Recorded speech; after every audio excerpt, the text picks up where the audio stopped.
Hey everyone, I have some amazing news I want to share with you.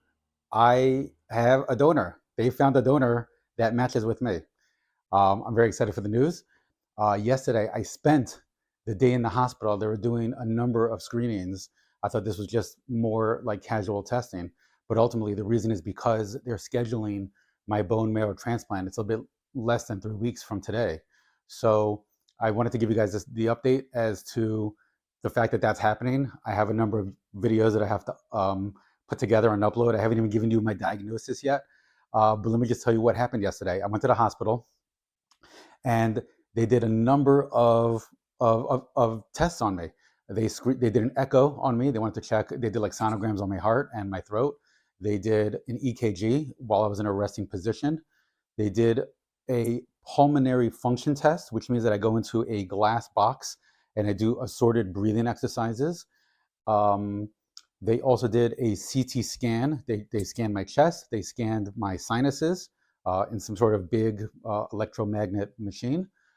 Um, they also did a bone marrow biopsy. I am in pain. I'm still sore. I'm probably going to be sore for another few days with that. And they took a huge amount of vials of blood. Some of those vials had to be are going for testing just to make sure they don't carry certain types of diseases. Some of them are going off for research purposes. But ultimately, the reason why they were doing all this screening is because they found a donor. Now, it's a very big deal to even get like one match and then try to convince that match to be a donor for you. In my case, again, I thought I was unique.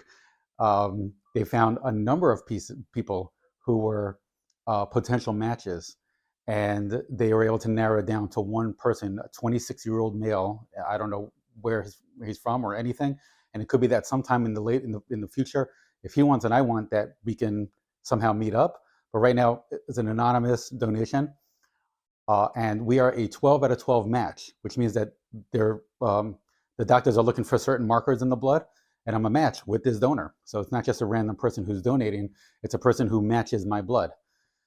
I am so happy and I'm so grateful for this second chance and opportunity. Like normally I would live maybe just a few years, and now an anonymous donor is granting me that opportunity that I can live longer, that I can be here for my family. And I'm just so grateful. I didn't even share my diagnosis with you guys yet, but I wanted to share the news. There's a donation, there's a bone marrow transplant that's going to be happening. It's going to be happening in about a little less than 3 weeks. And I'm just happy and so grateful. So follow along. I have a lot more to share with you guys, medical stuff and um, personal stuff and other things like how I got my diagnosis and what the diagnosis is. So subscribe to my channel and follow along. Thank you.